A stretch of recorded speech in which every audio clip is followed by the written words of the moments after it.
नमस्कार दोस्तों, JP stenography YouTube channel पर आपका स्वागत है। ये डिक्टेशन 80 शब्द प्रति मिनट का होगा, जो कि 6 मिनट तक बोला जाएगा। जनसत्ता से लिया गया है। 10 सेकंड बाद स्टार्ट किया जाएगा।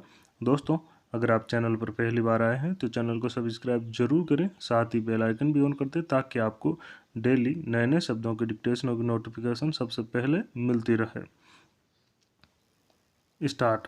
खान पान की बदलती आदतों की वजह से लोगों के स्वास्थ्य पर पड़ रहे प्रतिकूल प्रभाव को लेकर समय समय पर अध्ययन आते और चिंता जताई जाती रहती है, मगर सच्चाई यह है कि इस दिशा में गंभीरता से कोई कदम नहीं उठाया जा रहा है। भारत में डिब्बाबंद और तुरंता आहार खाने की आदतों के चलते बच्चों में बढ़ते मोटापे को लेकर आई ताज़ा रिपोर्ट में कहा गया है कि अगर खान पान की यही आदतें बनी रहीं तो अगले 12 सालों में मोटापा बढ़ने की दर लड़कों में 12% और लड़कियों में 7% तक पहुंच सकती है। इसका देश के सकल घरेलू उत्पाद पर 1.8% तक प्रभाव पड़ेगा। ऐसे देशों में कभी आर्थिक और सामाजिक खुशहाली का वातावरण नहीं बन सकता, जहाँ के नागरिक बीमारियों से घिरे हों और वहाँ की सरकारों को स्वास्थ्य के मद में अधिक खर्च करना पड़ता हो। इस दृष्टि से भारत में बच्चों के स्वास्थ्य पर पड़ रहे बुरे असर को लेकर चिंता स्वाभाविक है। इस समस्या की बड़ी वजह कारखाने में बने डिब्बाबंद और तुरंता आहार बताए जा रहे हैं।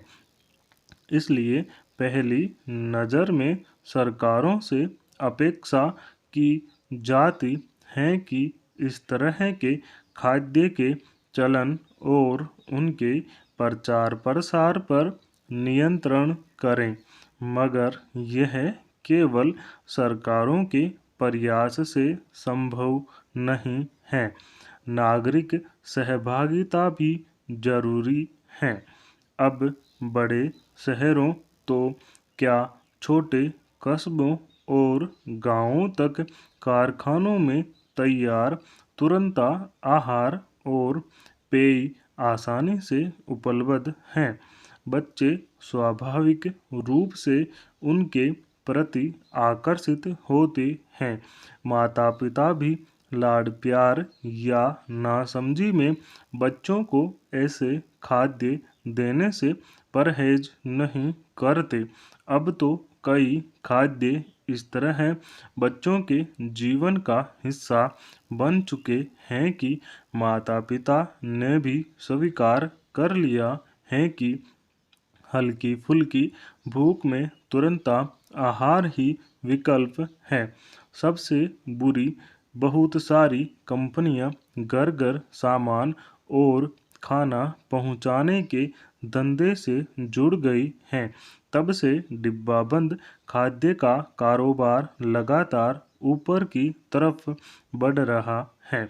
निस्संदेह इससे सरकारों को राजस्व की कमाई बढ़ रही है, मगर इन खाद्य पदार्थों में किस तरह के हानिकारक पदार्थ शामिल हैं, उनकी जांच का अभी तक कोई पुख्ता तंत्र नहीं विकसित हो सका है। खाद्य अपसंस्करण नियंत्रण विभाग जरूर कभी कभार शिकायत मिलने पर उनकी गुणवत्ता जांचने का प्रयास करता है, मगर यह नियमित प्रक्रिया नहीं है।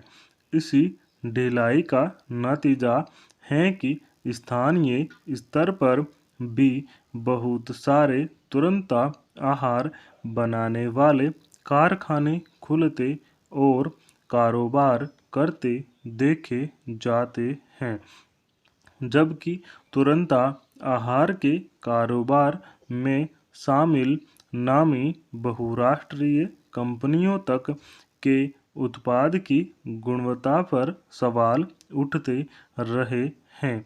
यह ठीक है कि बच्चों की खान पान की आदतें विकसित करने में माता पिता की भूमिका महत्वपूर्ण होती है, मगर जब भ्रामक विज्ञापनों और धुआंधार प्रचार प्रसार के जरिए उपभोक्ता के दिमाग पर हमला कर यह धारणा बनाने में कामयाबी हासिल कर ली गई हो कि तुरंत और डिब्बाबंद आहार बच्चों की सेहत के लिए ज़रूरी है, तो फिर कंपनियों की इस धोखाधड़ी पर नकेल कसने की जिम्मेदारी आखिरकार सरकारों पर आ जाती है।